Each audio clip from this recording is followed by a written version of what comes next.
5 famous musicians who support Putin. 1. Roger Waters, the former Pink Floyd bassist, is very outspoken. He claims to be independent-minded. In 2022, he was interviewed just before the invasion. He claimed all talk of an invasion was bull. It's just propaganda demonizing Russia. When the invasion did happen, Waters seemingly condemned it, but he blamed it on the West. Russia should not have been encouraged to invade the Ukraine after they tried for 20 years to avoid it by suggesting diplomatic measures to Western governments.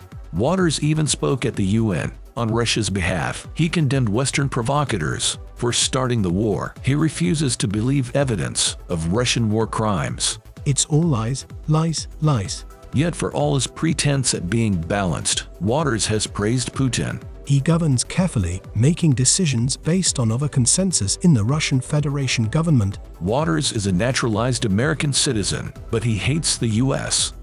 I'm speaking as a taxpayer in the United States, are the most evil of all by a factor of at least 10 times. We kill more people. Waters also supports Assad's government in Syria. At a recent concert in Berlin, he appeared wearing a Nazi-inspired uniform. He pretended to fire a rifle on stage. This is illegal in Germany. David Gilmour, the Pink Floyd guitarist and current frontman, calls Waters a Putin apologist. In 2022, Pink Floyd released their first new song in years. The vocals were provided by a Ukrainian volunteer fighter. 2. Serj Tankian, the System of a Down singer, is not openly pro-Putin, but he says the war in Ukraine shouldn't be so important. Tankian is Armenian and highly critical of Azerbaijan. Last April, commenting on Russian war crimes, he tweeted, "Maybe we should convince Russia to attack Armenia, so the West gives us weapons and money to fight Azerbaijan and Turkey."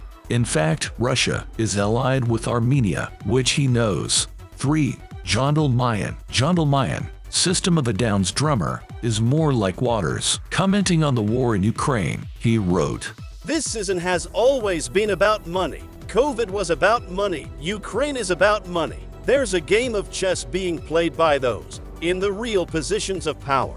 4.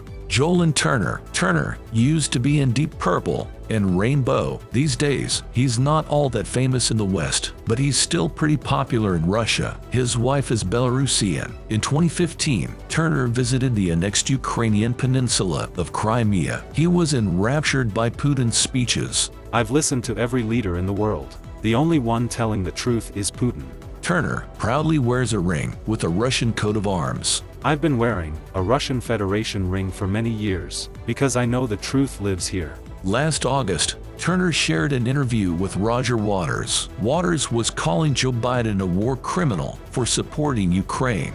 "Roger Waters speaks truth to power." Turner commented, "Thank you, Roger. Someone has to say it."